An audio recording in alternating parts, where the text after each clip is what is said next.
Do do do do do do do do do do do do do do do do do do do do is Re-Educated, brought to you by your host with the most, Gautam Yegapin. I'm honestly blessed to be able to put out another episode, enjoy, and stay thirsty for knowledge. And I guess water too.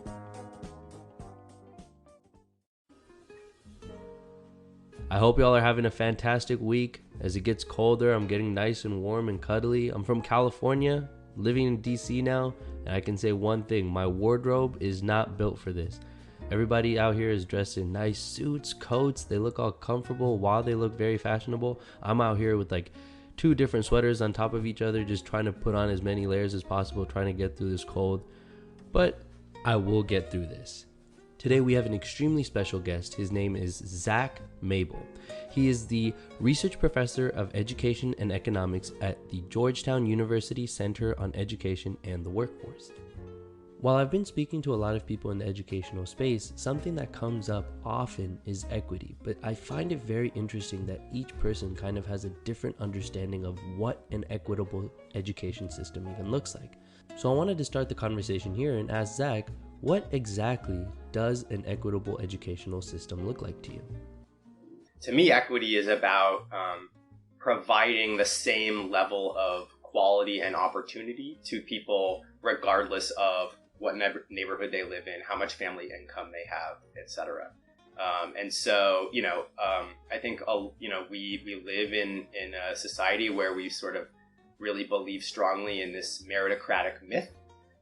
The reality is that a lot of the meritocracy that you see and that people are sort of evaluated on, if you think about college admissions and, how heavily oftentimes test scores are considered in the admissions process. Well, test scores are telling you something about an individual's, sort of innate academic ability, but it's also telling you a whole heck of a lot about how much privilege and access to opportunity they've had throughout their life up to the point of college entry.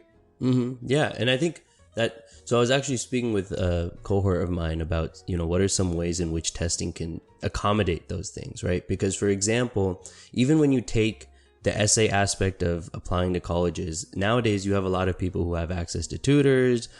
Someone could basically write the essay for you. Oh, for sure. And people do, right? I mean, that's and so you couldn't even say that, you could move away from tests and you can solely rely on recommendation letters, this and that, because even those could very easily be forged. So, you would need to do something where, what are your thoughts? I mean, before I kind of share mine. I think there needs to be more opportunities for more investment in holistic admissions. The reality is that holistic admissions is a practice that many selective colleges are already practicing or, interested in practicing. And the evidence, I've done some research in this sort of space.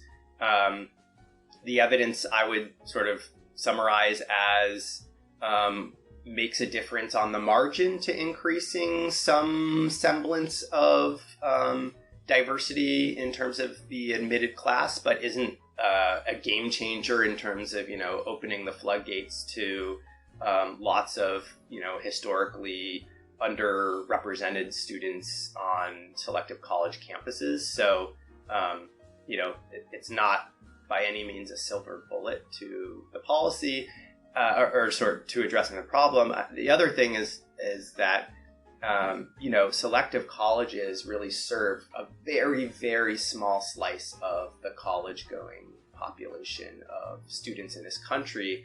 And so when we think about sort of going back to the bigger question about equity and about creating, higher quality educational opportunities for all students, the solution cannot be focused on selective colleges alone. We really need to think about bringing quality and bringing fairness down to the institutions that are serving the masses of students. And these are your broad access for your colleges and universities and your community colleges. And we live in a world where there are tremendous resource discrepancies between the selective colleges and the other colleges that serve most students, which I think we need to increasingly shine a light on and deserves, some real evaluation and critique about what sorts of outcomes we should be expecting from those institutions and the students that are going to those colleges if we are not funding them in the same way that we are funding students who are attending more selective institutions, and where most of those students are also already coming from places where they have a ton of resources at their disposal. As our conversation continued, I focused my attention towards Zach's experience fighting inequity through his work as a researcher at the College Board. What the College Board did was they developed a tool called Landscape, which they made freely available to selective colleges that were interested in piloting this tool as part of their admissions process, in order to provide more background information on applicants that was standardized across all the applicants that applied to the college, and provided information about the high school that a student went to and the high school peers of the applicant, as well as the neighborhood in which the student lived. And the idea was that by providing this information, which was standardized across all applicants, it would help admissions officers contextualize the background of where an applicant lives and learns. That was sort of the operating hypothesis, is that you build this tool, you provide it to admissions officers, and then the study that I led was to evaluate what the effect of rolling out this tool was on the admissions decisions and the crafting of the class that was admitted to each of the colleges that piloted this tool. And so, as I sort of alluded to before, we basically found was that there were some effects, but they're quite small, and they only showed up in terms of increasing the acceptance rates among students from very high challenge backgrounds, but it didn't actually translate into more of those students enrolling. The tool wasn't designed to actually get those students to enroll. It was designed to help admissions officers, better identify and differentiate between applicants and therefore offer them a slot for admission. But there's clearly many more challenges and barriers that need to be addressed to actually changing the composition of the students that enroll in the school, because the tool itself didn't actually have an impact on changing who shows up on campus at the end of the day. So it seems that through Zach's explanation, that even as we make these application processes more holistic, it is not solving the problem of inequality. And this can be traced back to the fact that the actual application pool is not changing itself. And so as we move into this world where holistic admissions begins to take a larger play, I think some interesting problems are going to arise.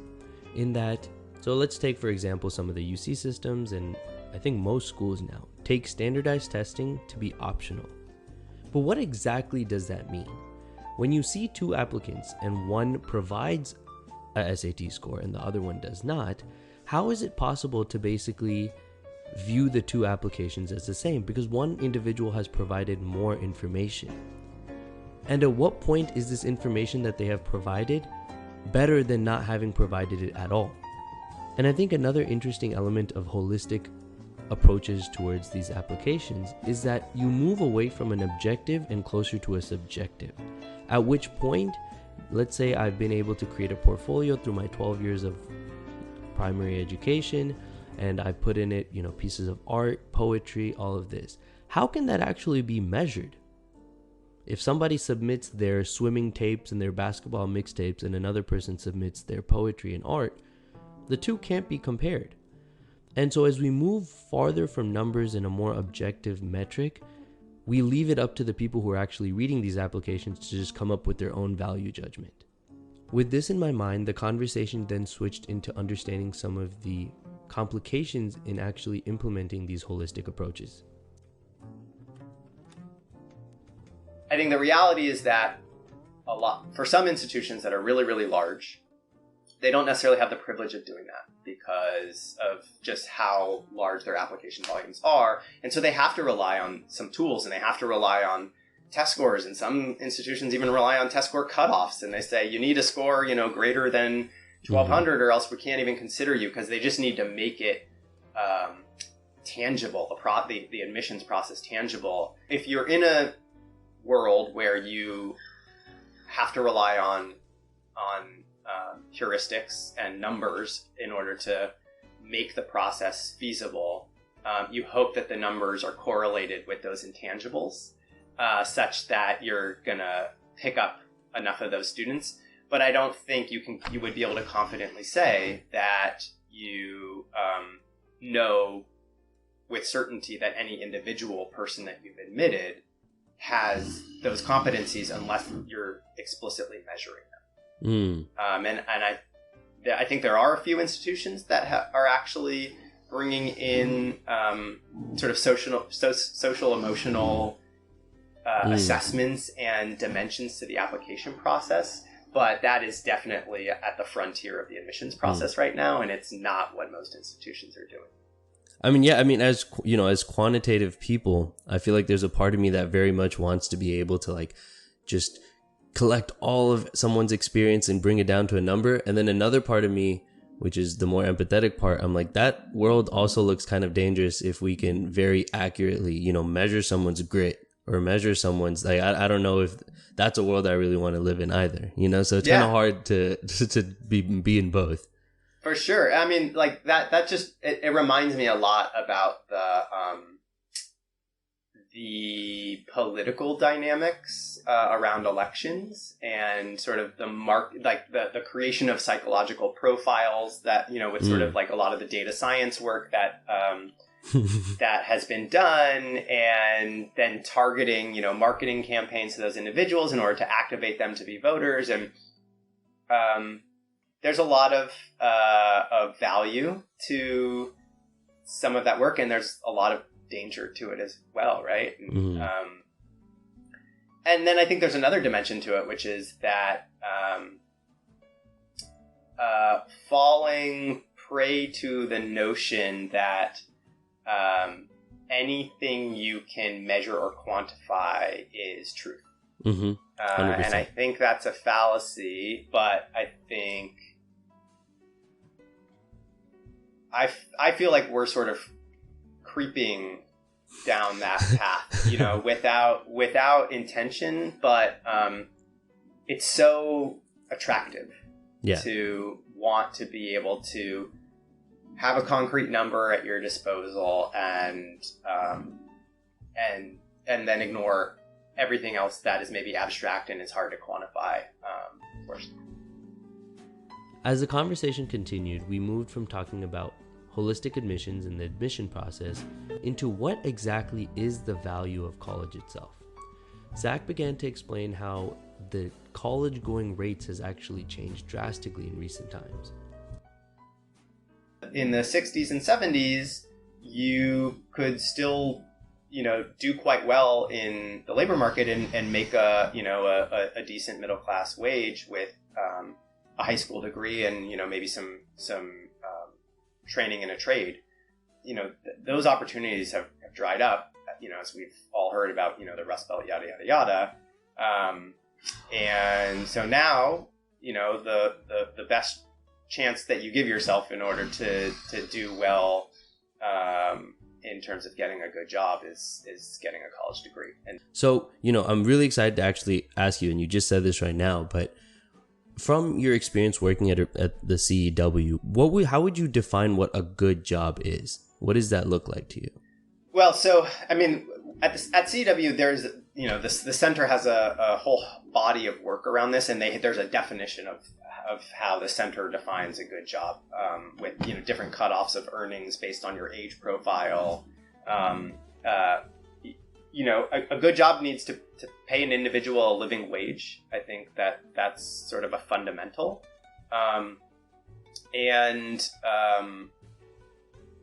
Offer some quality benefits and provide an individual with some flexibility such that when unanticipated, life circumstances, responsibilities come up, and you need to turn your attention to something else, that the job understands that stuff happens, that your job is still going to be there when you are able to turn back to it and give it your focus again, and that you're not just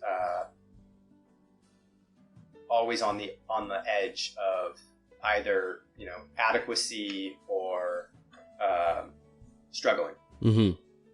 Yeah, and as I see some of my friends start working, in the tech space or in other spaces like this, I feel like there's also this element of feeling like your work has impact, or directly seeing the effects of your work. I was reading this thing about how, like, in these large corporate companies, it's like oftentimes you may spend 40-50 hours a week, but you'll never actually see what your work has done. So I think there's elements of that, as well as like your feeling of growing as a human being, your capacity to be promoted or have more responsibility. Like, I think those are all like really essential elements of what constitute a quote unquote good job.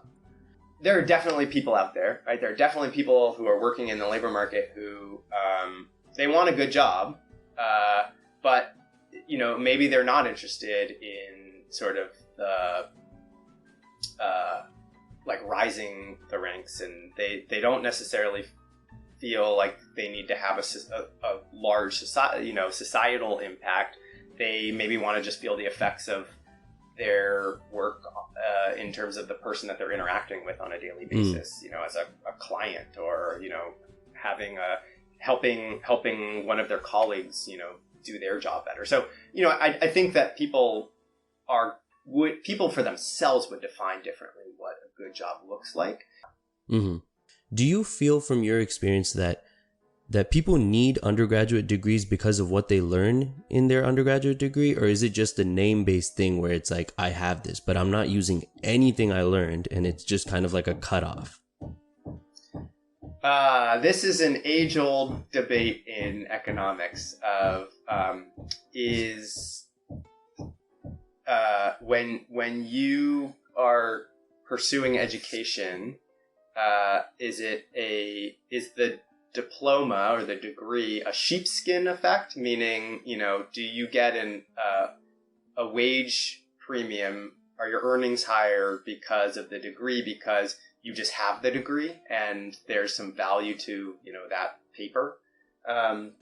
Or are you actually learning something from it? Are you accumulating human capital in the terms of economics?